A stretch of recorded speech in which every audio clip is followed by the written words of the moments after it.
The first time I grew lion's mane, I thought I had everything figured out. I got my block colonized, put it in a monotub, and every single day I tried to manually fan and mist it like a responsible mushroom parent. And sure enough, it grew.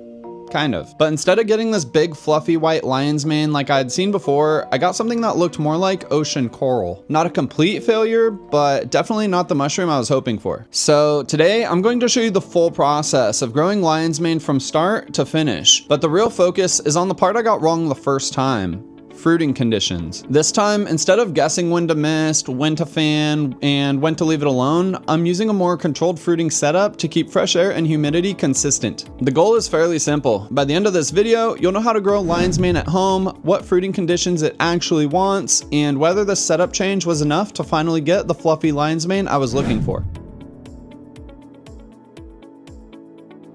In nature, lion's mane grows on hardwood trees, so indoors we're basically trying to recreate that environment in a much more controlled, slightly less majestic plastic bag. The process is fairly straightforward. I'm going to start with a clean culture, expand it onto grain, move that grain into a hardwood-based fruiting block, and then drop that block into a fruiting chamber to control fresh air and humidity. Easy peasy, right? Well, mostly. The fruiting stage is where lion's mane can start getting weird. But before we get to that part, we need to build the foundation of the grow, something called grain spawn.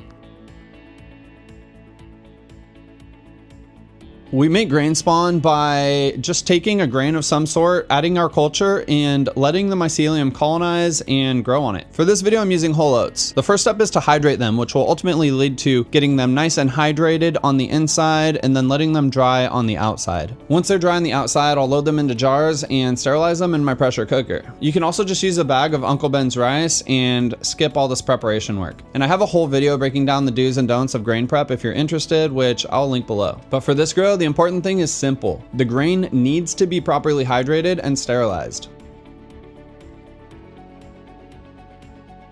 With my grain jars sterile and ready, I'll need to add lion's mane liquid culture as cleanly as possible inside of my still air box. To do this, I'll spray down my still air box, gloves, jars, and tools with 70% isopropyl alcohol. Then I'll inoculate everything with 2 to 3 milliliters of liquid culture, close everything back up, and set the jars in my closet to colonize. At this point, there's not really much to do besides wait. If you see any green, black, pink, or mystery slime, that's usually a bad sign here. But once the grain fully turns white, we've basically turned a tiny bit of lion's mane culture into a whole jar of living mushroom starter. Now, we need to give it the thing that it actually wants to eat: hardwood. This is where lion's mane really starts becoming lion's mane. Lion's mane wants hardwood, but hardwood isn't exactly the whole story. Adding one extra ingredient can give that block a lot more nutrition, and that's where something called Master's Mix comes in. Master's Mix is a 50-50 mix of hardwood pellets and soy hull pellets, and it's absolutely perfect for this grow. The hardwood gives the lion's mane the wood-based food source it wants, and the soy hulls add extra nutrition to grow really strong mushrooms. More often than not, Master's Mix is my go-to for most gourmet mushrooms. For this grow, I'm going to be making 5-pound substrate bags. For each bag, I'm keeping it pretty simple by just adding 2 pounds of the pre-mixed Master's Mix pellets and 3 pounds of water. I'll mix the pellets up a bit until they're evenly hydrated, fold the loose plastic around the block, and load those into my pressure cooker to sterilize at 15 psi for a full 2.5 hours. Master's Mix is nutritious, which is great for lion's mane, but it's also great for molds and bacteria. So this sterilization step gives us a clean substrate, meaning when we add our lion's mane grain spawn, lion's mane is the only thing invited to the party. After sterilization, these big bags will take a while to cool, so I like to leave them in my pressure cooker overnight. Once they finally cool to room temp, we're ready to add grain spawn, but if I get sloppy during the transfer, I can contaminate the block before it ever has a chance to grow these beautiful mushrooms. This step is known as spawn to bulk, and it can make or break the entire grow. We're taking the lion's mane grain spawn and mixing it into the hardwood substrate so the mycelium can spread through the entire block and get the nutrition it needs to produce some big juicy mushrooms. I'll break up the grain spawn by shaking it inside of the jar, wipe everything down with alcohol, open the substrate bag, add the spawn, and mix everything together as evenly as possible. Since the bag is open here, I'm still working carefully and moving quickly. A quick note here, I'm doing all this in front of my laminar flow hood, but it can work just just as well inside of a still air box. After the bag is mixed, I'll tape it shut and let it colonize. Over the next several weeks, the block will turn white as mycelium spread through the master's mix. Now, lion's mane can be a little sneaky here. Sometimes the block looks like it isn't fully colonized, and then suddenly little blobs start forming inside the bag like the mushroom has decided to fruit before you gave it permission. In my experience, lion's mane actually does this pretty frequently. Once the substrate block looks pretty colonized and the lion's mane starts trying to fruit inside its bag, that will bring us to the part that I messed up last time, the fruiting setup.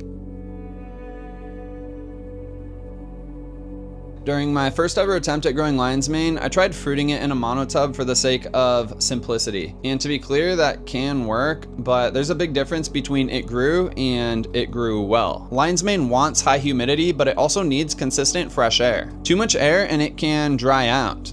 Too much humidity without air exchange and it can grow weird and kind of coral-like. So the real trick is balancing both, and this is exactly why I built an automated fruiting chamber.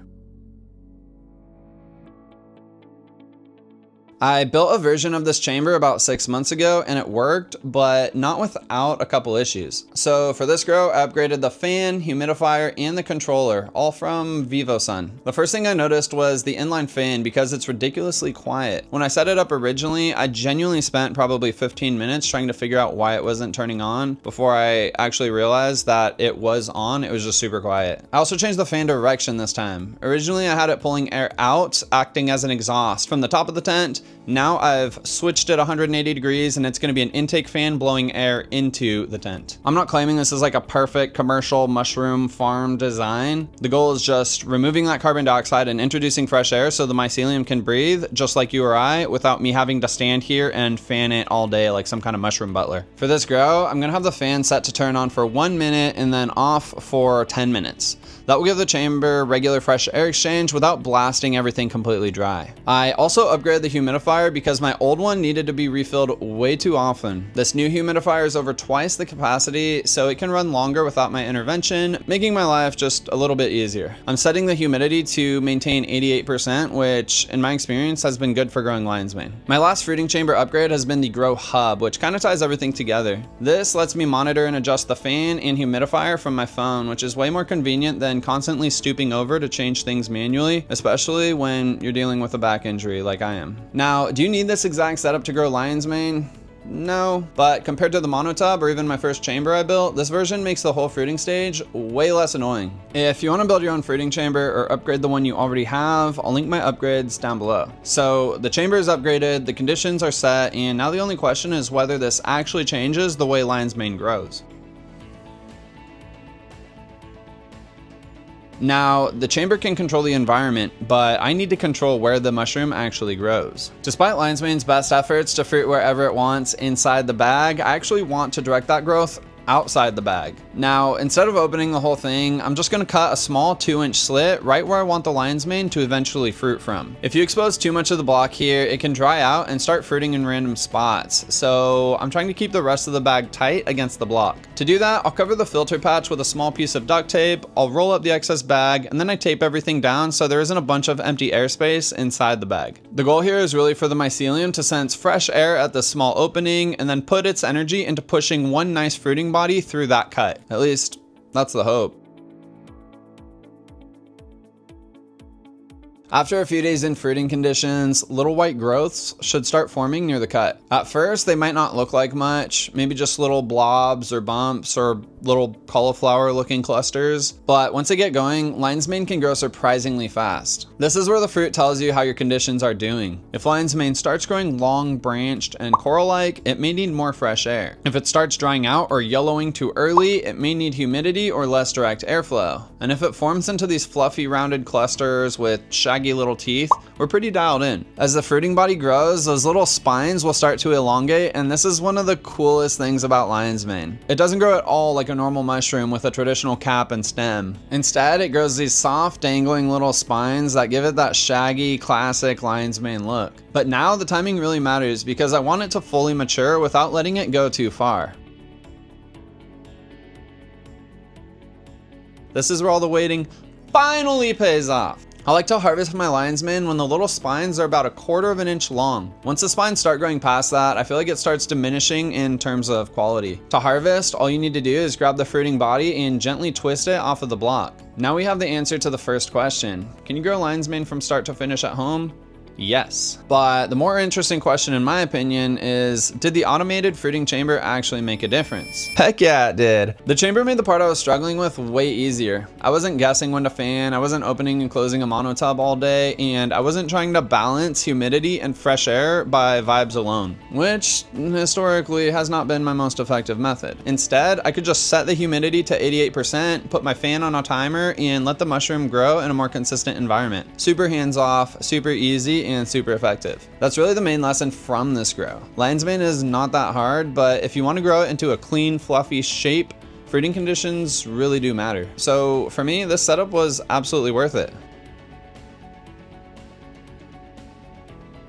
Once it's harvested, you can throw your substrate block back into your fruiting chamber to get another 1, 2, 3, or maybe even 4 flushes. With your freshly harvested lion's mane, you can eat it fresh, you can dehydrate it for storage, you can grind it up and make capsules or even a tincture from it. But the main lesson here truly is simple.